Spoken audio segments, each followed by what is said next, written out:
this is our anonymous source. And Bobby Marks said the same. It's not me, it's my anonymous source. They don't see how much damage that can do. This is my life. Keep it basketball. Nobody has a problem. You start feeling like, damn, baby, ain't doing nothing wrong. Just one day after making the shocking decision to trade away a Finals MVP, Brad Stevens faced the media to explain it.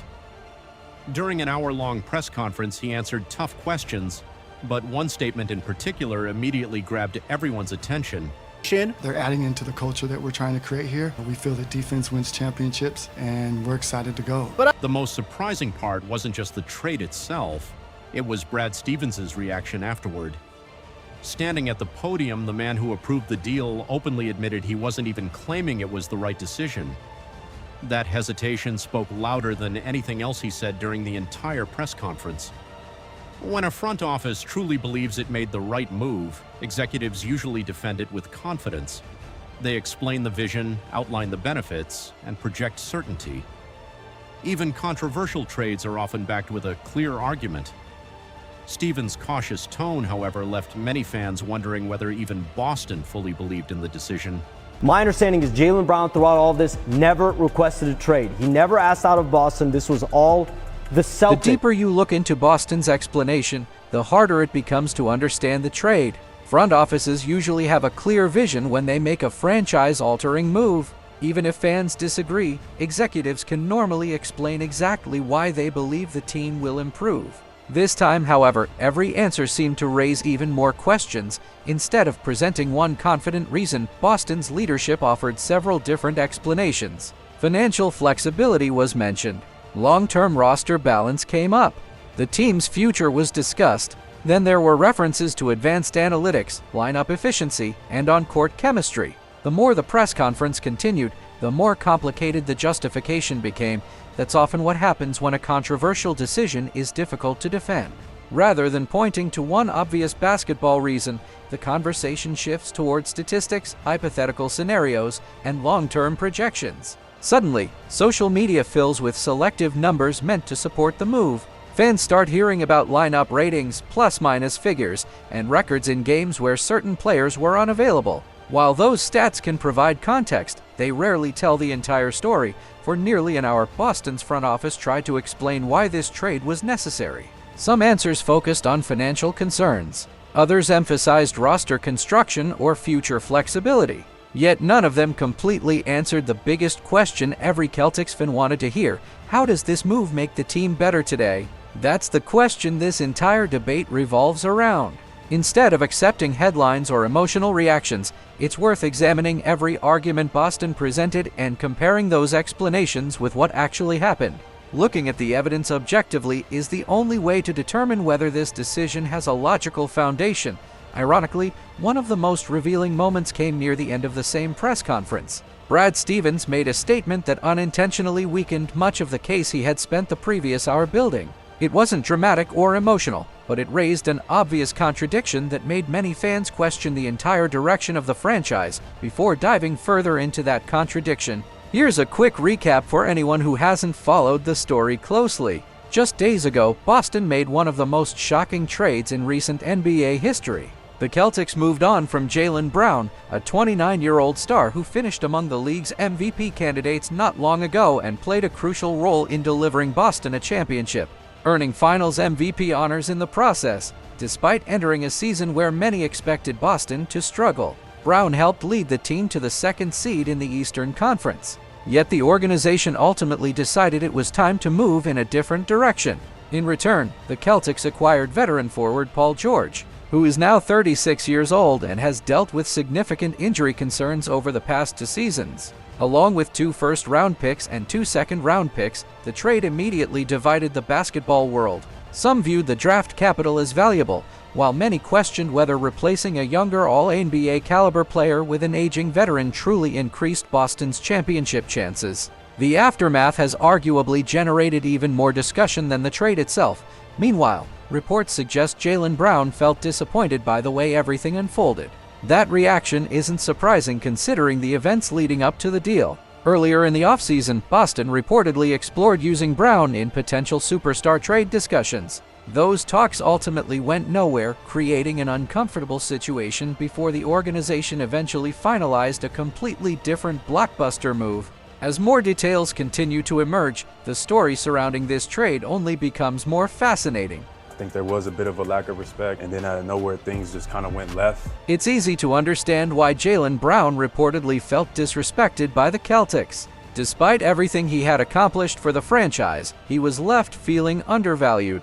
Although he never requested a trade, Brown later shared his perspective during a live stream, offering fans an honest glimpse into how the entire situation affected him. I think Brad is probably getting a lot of the criticism. I wasn't thrilled the way he facilitated some of the conversations. I thought I earned respect enough to get that explanation, but obviously I was wrong. After everything he had accomplished, a championship, a finals MVP, and nearly a decade with the franchise, Jaylen Brown admitted the ending completely blindsided him. Then, he revealed exactly who played the biggest role in it.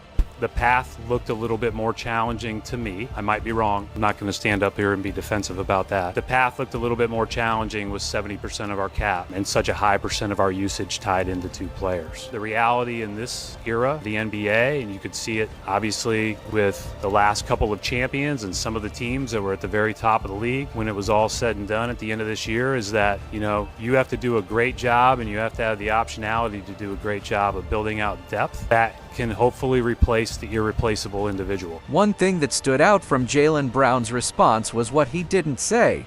He never demanded to stay in Boston, and he never claimed the Celtics weren't allowed to trade him. Instead, his frustration centered on something much simpler. After spending a decade with the organization, helping deliver a championship and earning finals MVP honors, he believed he had earned an honest conversation. From Brown's perspective, that conversation never happened. That was the message he kept coming back to. It wasn't about refusing to be traded, it was about feeling left in the dark. For a player who had invested so much in the franchise, the lack of communication hurt more than the transaction itself. Brown also questioned how his value around the league was suddenly being portrayed. As advanced statistics and lineup data began circulating online, he felt those numbers painted an unfair picture of his impact. Like many NBA stars, Brown appeared skeptical that selective analytics could fully capture everything he contributed on both ends of the floor. In short, his position was straightforward. Nobody clearly explained why the organization believed this move was necessary. And the public conversation afterward only made him feel even more undervalued. Interestingly, the more Brad Stevens spoke during Boston's press conference, the more believable Brown's version of events became. Several of Stevens' comments suggested this wasn't an easy decision to justify, raising even more questions about the team's long-term vision. To be fair, though, it's important to examine Boston's side with the same level of honesty. Rather than dismissing their reasoning outright, let's look at the strongest version of their argument. Any general manager would face enormous pressure after making a trade of this magnitude. And Stevens acknowledged that reality from the very beginning. He opened the press conference by praising Jaylen Brown, calling him one of the defining players of his generation and emphasizing that his legacy with the Celtics would always be remembered. Stevens also admitted the decision would be heavily scrutinized and insisted the organization wasn't there simply to defend itself. After that respectful introduction, he shifted to the central reason behind the trade: Boston's financial situation and the difficult salary cap decisions that shaped the franchise's future. New CBA coincided, 7 years after the Supermaxes were instituted. We may not be sitting here if there was a rule in the CBA that said the guys that you drafted, that you signed to 35% Supermaxes count as 25% of the cap, because then that would allow you to build out towards the apron, a lot more flexibility. The reality is that those are hard to build. 47% of the cap is what those two guys were when we won it all. And that's just going up and up. And that's for fans who don't closely follow the NBA's salary cap. Brad Stevens' point was fairly simple. With both Jayson Tatum and Jaylen Brown on Supermax contracts, an enormous portion of Boston's payroll was tied up in just two players. That left very little financial flexibility to build the rest of the roster. Under the current collective bargaining agreement, teams with multiple massive contracts often struggle to add quality role players and maintain depth. Stevens argued that today's NBA rewards balanced, versatile rosters, making financial flexibility almost as valuable as star power. It was arguably the most candid explanation he offered all day. I lost sleep over the fan part of this. I get it. There's a bunch of 7 jerseys around. I'm pretty sure I bought a couple. According to Brad Stevens, the biggest factor wasn't a sudden change in how the Celtics viewed Jaylen Brown, it was a change in the NBA's financial landscape. When Boston won the championship, the team's 2 franchise stars occupied a much smaller percentage of the salary cap. As their supermax contracts kicked in, however, keeping both players became significantly more expensive under the league's new collective bargaining agreement. Stevens argued that this is the price successful teams eventually pay for drafting and developing elite talent.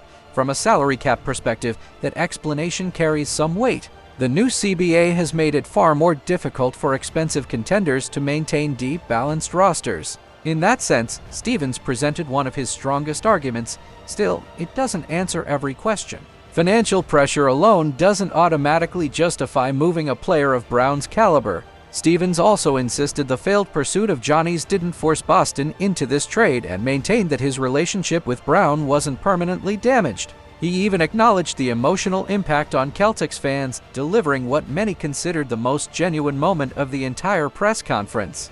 Plus the optionality moving forward. Paul's contract is short. I don't want to hear about picks and optionality. Boston's new owner fully supported Brad Stevens, insisting the trade wasn't driven by ownership pressure or financial motives. Throughout the press conference, however, one recurring theme kept surfacing and it became impossible to ignore.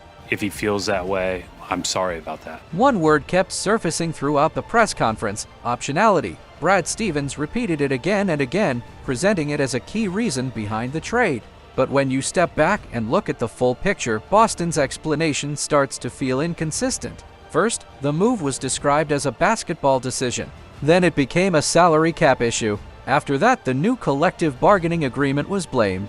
Next came arguments about roster depth, financial flexibility, and maintaining future options. That's a long list of different justifications for one blockbuster trade. Instead of strengthening the case, the shifting explanations raised even more questions. With Boston's argument now fully laid out, it's time to examine where those explanations begin to contradict one another, starting with the communication Jaylen Brown says he never received and how Stevens responded when asked about it. I would say that was a small piece of information for me. Stevens never directly denied that Jaylen Brown's version of events differed from Boston's. Instead, he acknowledged there were multiple perspectives, which only fueled more speculation. If the person leading the process admits the stories won't completely align, it's understandable why Brown continues to feel he never received a proper explanation. Another major point of disagreement involves the analytics. In the days following the trade, numerous statistics were used to justify Boston's decision, while Brown viewed those numbers as an attempt to shape the public narrative. That set the stage for Stevens to address the role analytics actually played. I think the biggest thing is that it's that plus the picks, plus the optionality moving forward. Paul's contract is shorter. If analytics were only a minor factor, then Boston's messaging becomes difficult to reconcile. Either the organization spent days promoting statistical arguments that its own president didn't fully embrace, or Stevens later distanced himself from those same numbers once they became controversial. Neither explanation reflects a confident organization. Another contradiction centers on Stevens' claim that the Celtics didn't have to trade Jaylen Brown. On that point, he's right. Brown wasn't entering free agency. He hadn't requested a trade, and there was no immediate deadline forcing Boston's hand. If the team truly believed moving him was the best option, why not wait until the trade deadline? A frustrated superstar could have become available later, potentially creating a stronger market. That brings the focus to Boston's return package, because Stevens repeatedly emphasized the value of the draft picks they received as a key part of the deal. No, I would say that it's a move to keep us at a very competitive level and give us optionality moving forward. Boston also highlighted the draft picks as a major part of the return, but the details tell a more complicated story. Early reports suggested the Celtics initially sought 4 or 5 first-round picks along with a top young prospect. Instead, the final package included Paul George, 2 first-round picks, and 2 second-round picks, with only one of those firsts reportedly being completely unprotected.